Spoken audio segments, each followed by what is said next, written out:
Hi everyone, welcome back. I'm so happy to be here.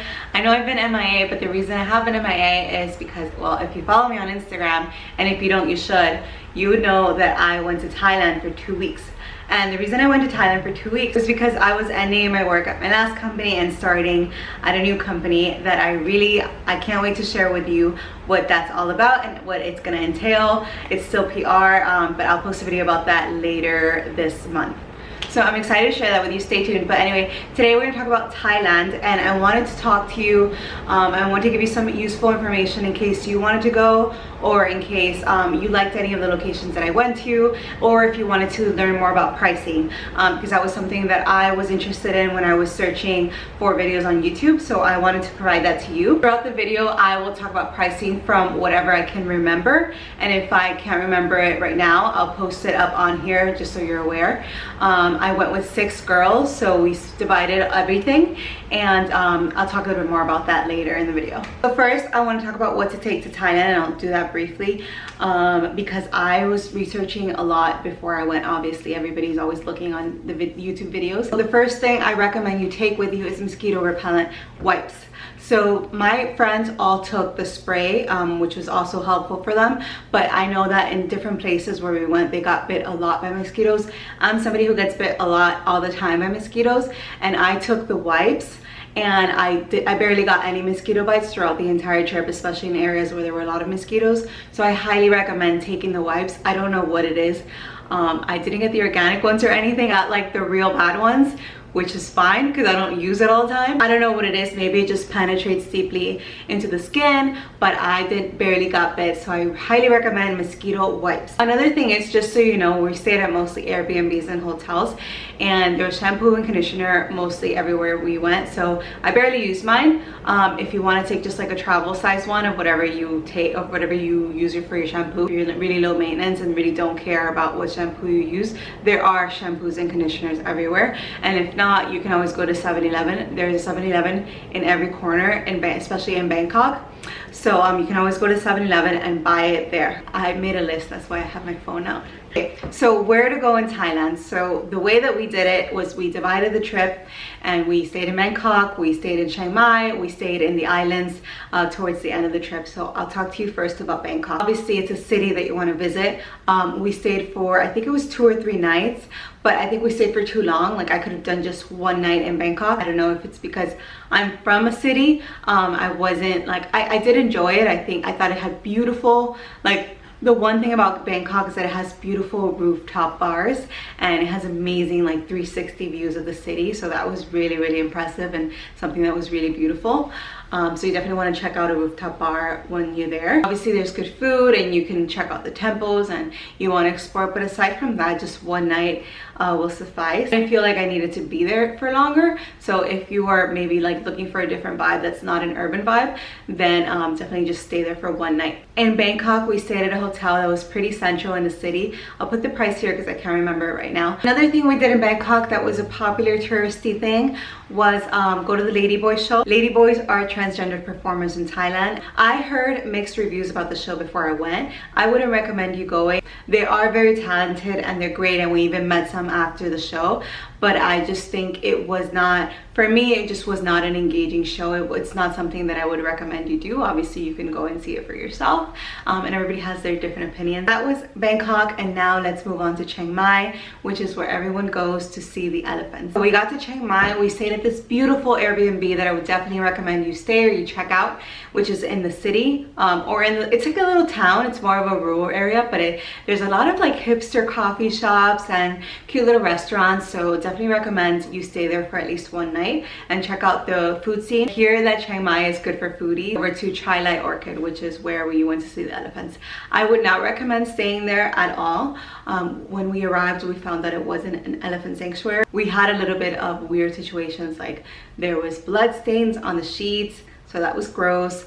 I had a bad experience in the bamboo boat ride from the tour that we purchased, and I just would not recommend you stay there. There's different elephant sanctuaries in Phuket or in other places that you probably want to check out before that. Aside from our experience there, like the actual location is really beautiful because you're surrounded by nature, and it's just very like peaceful atmosphere if you have mosquito repellents, because there are a lot of mosquitoes there. It's very beautiful to be able to see the elephants and to play with them and to feed them and to wash them. So that was a really amazing experience.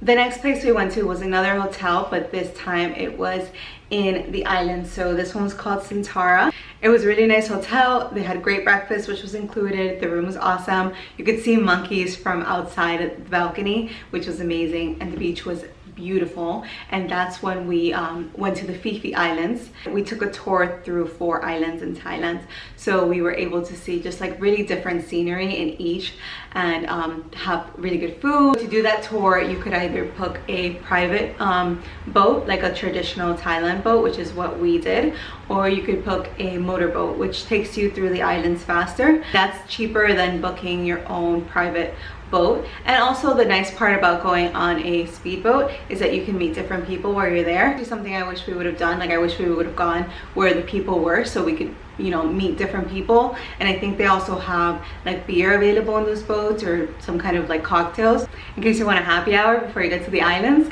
In our boat it was private and we didn't get cocktails, but we got beer. Once you get to the islands, you get beer. It's not like what a lot of people are looking for, but just so you know, because I wish we would have taken the other one. Although the one that we took was beautiful, and we had like so much fun together, just us, and we didn't have to worry about, you know, somebody taking our stuff, or, you know, people that we didn't know like around their stuff. And just so you know, our private boat was about $25 each. We did have to negotiate at the pier with people, because they're gonna try to like charge you a lot because they know you're a tourist. But you can definitely negotiate like 2,000 baht less than what the prices are there. So definitely always negotiate lower than what you think you should be paying for something, like half of it, like cut it in half. And then when you do get to the islands, there's another fee, which is 400 baht, which ends up being about $13. So just add that on to the price, around $38–40 each for the private boat. The next place we went to, which was everybody's favorite stay, was called Santhia at Koh Yao Yai, which is an island. I highly recommend, out of all the places, I recommend this one.